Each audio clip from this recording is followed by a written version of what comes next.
สบายดีมื้อนี้ฮั่นปึ้มดิบุกจะมาแนะนำหนังสือแห้งบันดาลใจปกสีดำทั้ง7เล่มซึ่งเรียบเรียงและเขียนโดยคนลาวซึ่งจะมีเล่มใดในนั้นเฮามาเบิ่งพร้อมๆกันเลยเล่มที่1คิดแบบคนสำเร็จเรียบเรียงโดย5นักเขียนหนุ่มในโครงการสร้างนักเขียนของสำนักพิมพ์ดิบุกซึ่งว่าเป็นปึ้มขายดีประจำปี 2024-2025 นั่นเองซึ่งหนังสือเล่มนี้จะพาทานมาพบกับนิยามของคำว่าความสำเร็จแม่นหยังซึ่งนักเขียนทั้ง5ทานได้มาแบ่งปันแนวคิดมุมมองทัศนคติและบทเรียนของคนที่ประสบความสำเร็จมาแล้วมารวบรวมไว้ในหนังสือเล่มนี้ซึ่งเนื้อในบางส่วนในหนังสือเล่มนี้ได้กล่าวว่าการเรียนรู้ที่ดีที่สุดคือการเรียนรู้จากบุคคลที่ประสบความสำเร็จมาแล้วท่านคิดแบบใดชีวิตของท่านก็จะเป็นแบบนั้นเพราะความคิดของทานมันจะออกมาเป็นการกระทำและการกระทำซ้ำๆของทานจะออกมาเป็นนิสัยและถ้าว่าทานอยากเปลี่ยนชีวิตให้ดีขึ้นทานต้องเปลี่ยนวิธีคิดเกี่ยวกับสิ่งที่ทานกำลังเฮ็ดอยู่เพราะว่าพลังของความคิดมันมีความยิ่งใหญ่มหาศาลมันสามารถเปลี่ยนชีวิตของคนเฮาซึ่งเฮาคิดแบบใดเฮาก็จะเป็นแบบนั้นเพราะฉะนั้นเฮามาเรียนรู้วิธีคิดแบบคนสำเร็จในหนังสือเล่มนี้ได้เลยและเล่มที่2เฮามาพบกับปึ้มที่ทานควรอ่านโดยทานซักไซแสงอารุณรองประธานกลุ่มบริษัทตั้งเจริญกรุ๊ปซึ่งทานซักไซแสงอารุณนอกจากจะเป็นนักธุรกิจหนุ่มที่มีชื่อเสียงแล้วทานยังเป็นนักเขียนและนักสร้างแรงบันดาลใจที่มีชื่อเสียงโดยเฉพาะแมนอยู่ในทาง Facebook ที่เพิ่นได้เฮ็ดคอนเทนต์เกี่ยวกับการสร้างแรงบันดาลใจในหลายๆเรื่องและยังมีการแจกหนังสือ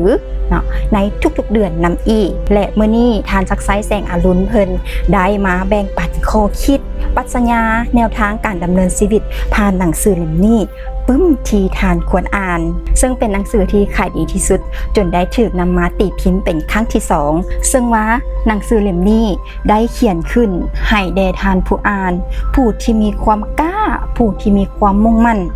แด่ทุกคนที่มีความกล้าที่จะสร้างฝันแด่ทุกคนที่มุ่งมั่นที่จะสร้างความฝันนั้นให้กลายเป็นจริงและในข้อคิดในหนังสือเล่มนี้มีตอนหนึ่งได้กล่าวไว้ว่าท่านลองคิดเบิ่งว่าถ้ามื้อนี้เป็นมื้อสุดท้ายของชีวิตท่านจะรู้สึกเสียใจหลายส่ำใดฉะนั้นท่านจะเฮ็ดหยังในตอนนี้ท่านได้อ่านปึ้มแต่ท่านบ่เคยลงมือเฮ็ดมันท่านเว้ากับตัวเองว่าท่านจะเฮ็ดแต่หลังจากนั้นท่านก็บอกว่าบ่มีเวลาท่านบอกว่าท่านยังบ่เคยเฮ็ดแต่สุดท้ายท่านก็บ่ได้ลงมือเฮ็ดและยังมี5เรื่องที่คนเจ็บป่วยหนักรอวาระสุดท้ายของชีวิตรู้สึกเสียใจหลายที่สุดซึ่ง5ข้อนั้นจะมีข้อใดๆเฮามาเบิ่งพร้อมๆกันเลยข้อที่1เขาเจ้าเสียใจที่เขาเจ้าเฮ็ดเวียกหนักหลายจนเกินไปข้อที่2เขาเจ้าเสียใจที่เขาเจ้าบ่มีความกล้าหลายพอที่จะบอกคนอื่นว่าเขาเจ้ารู้สึกแนวใดกันแท้และข้อที่3เขาเจ้าเสียใจที่เขาเจ้าบ่ได้ติดต่อกับหมู่เพื่อนหลายพอข้อที่4เขาเจ้าเสียใจว่าเขาเจ้าบ่ได้ใช้ชีวิตให้มีความสุขเท่าที่ควรและข้อที่5เขาเจ้าเสียใจที่เขาเจ้าบ่กล้าพอที่จะใช้ชีวิตเพื่อตัวเองให้หลายกว่านี้แทนที่จะเฮ็ดทุกสิ่งทุกอย่างตามที่คนอื่นต้องการและนี่เป็นข้อคิดได้เล็กๆน้อยๆในหนังสือเล่มนี้ถ้าว่าท่านใดสนใจสามารถทักหาฮั่นปึ้มดิบุกได้เลยและเฮามาพบกับเล่มที่3นั่นก็คืออย่าให้ไผมาเหยียบฝันของเฮาเนาะเป็นหนังสือออกใหม่พิมพ์ปี 2025เรียบโดยทานฮัสวรรค์แฮมณีหรือว่าครูเซ็งประธานกลุ่มบริษัทล้างสร้างฝันทั้งเป็นนักเขียนและนักเว้าสร้างแรงบันดาลใจทั้งเป็นวิทยากรในการฝึกอบรมในหลากหลายเวทีจนนับบ่ถ้วนและในมื้อนี้ครูเซ็งเพิ่นได้มาเขียนหนังสือเพื่อแบ่งปันแนวคิดแบ่งปันวิธีคิดสู่ความสำเร็จผ่านหนังสือเล่มนี้ปึ้มอย่าให้ไผมาเหยียบฝันของเฮาซึ่งบ่เป็นเพียงแต่ปึ้มธรรมดาแต่เป็นเหมือนคู่มือชีวิตที่รวบรวมเอา27บทเรียนจากประสบการณ์จริงของครูเซ็งมาสั่งรวมไว้ได้ทั้งหมด270หน้าซึ่งใน27บทเรียนนี้ได้เน้นหนัก5ข้อหลักๆนั่นเองเฮามาเบิ่งพร้อมๆกันเลยว่า5ข้อจะมีข้อใดแน่ข้อที่1 Dream Big หรือฝันใหญ่ซึ่งเป็นกลยุทธ์ เสริงปณิธาน ความฝันและเป้าหมายที่ยิ่งใหญ่เพื่อสร้างปรัชญาวิสัยทัศน์และพัฒนาองค์กรให้เข้มแข็งขึ้นข้อที่2 Act Small หรือเฮ็ดสิ่งเล็กๆน้อยๆซึ่งเป็นกลยุทธ์ในการสร้างวินัยขั้นสูงนั่นก็คือเฮ็ดน้อยๆเฮ็ดเรื่อยๆแต่ว่าเฮ็ดสม่ำเสมอและบ่หยุดเพื่อที่จะบรรลุความฝันใหญ่ข้อที่3 Move Right หรือว่าเคลื่อนไหวอย่างถูกต้องข้อนี้เป็นการเปลี่ยนพลังลบให้กลายเป็นพลังบวกและเปลี่ยนการสั่นสะเทือนต่ำให้กลายเป็นการสั่นสะเทือนสูงและข้อที่4 Go Fast หรือว่าไปให้ไวเป็นกลยุทธ์การเฮ็ดน้อยแต่ได้หลายเฮ็ดเวียกไว้อย่างมีประสิทธิภาพสูงและข้อสุดท้ายนั่นก็คือ enjoy slow หรือว่าใช้ชีวิตอย่างมีความสุขซึ่งเป็นกลยุทธ์ในการจดจ่อมีสมาธิอยู่กับปัจจุบันเพื่อให้ชีวิตนี้ได้มีความหมายและนี่เป็นบทเรียนบางส่วนจากหนังสืออย่าให้ไผมาเหยียบฝันของเฮาถ้าว่าทานใดอยากอ่านฉบับเต็มสามารถเข้ามาแวะอ่านได้อยู่ที่ห้านปึ้มดิบุกได้เด้อและมาฮอดเล่มที่4 30วิธีคิดพลิกชีวิตสู่ความสำเร็จปึ้มเล่มนี้ได้ถูกเฮียงโดยทานอเล็กพามิซิตผู้บริหารห้านคำภูวงศ์หรือว่าเฮาฮู้กันในนาม Easygo แอป Easygo นั่นเองซึ่งทานอเล็กพามิซิตเป็นนักธุรกิจหนุ่มที่มากความสามารถอีกทั้งยังเป็นนักเขียนและเป็นวิทยากรรับเชิญไปบรรยายในหัวข้อต่างๆโดยเฉพาะแม้นทางด้านการเงินและการลงทุนและในมื้อนี้ทานอเล็กพามิซิตเพิ่นได้เฮียงหนังสือเล่มนี้ขึ้นมาเพื่อแบ่งปันบทเรียนทั้ง30บทเรียน30ข้อคิดในการดำรงชีวิตแห่งบันดาลใจให้แก่บรรดาผู้ที่กำลังค้นหาตนเองให้แก่บรรดาผู้ที่กำลังพบปัญหาคนที่กำลังท้อถอยให้มีแห่งบันดาลใจหรือกำลังใจลุกขึ้นมาเฮ็ดตามความฝันของตนเองและมี1ข้อคิดในหนังสือเล่มนี้ได้กล่าวว่าการเรียนรู้สิ่งใหม่เป็นสิ่งที่ท้าทายการเปลี่ยนแปลงเป็นสิ่งที่เจ็บปวดแต่การที่บ่เรียนรู้ที่จะเปลี่ยนแปลงแม่นการรอท่าความพินาศนั่นเองผ่านไปแล้วทั้ง4เล่มและตอนนี้เรามาพบกับหนังสือเล่มที่5คำคมคนสำเร็จและบุคคลสำคัญของโลกซึ่งถูกจัดพิมพ์ปี 2025 โดยสอกกุหลาบขาวซึ่งว่าเป็นหนังสือขายดีอีกเล่มหนึ่งกันเลยซึ่งหนังสือเล่มนี้ได้รวบรวมเอาบรรดาคำคมอันทรงคุณค่าจากบุคคลที่ประสบความสำเร็จระดับโลกโดยเฉพาะแมน10อันดับมหาเศรษฐีในปี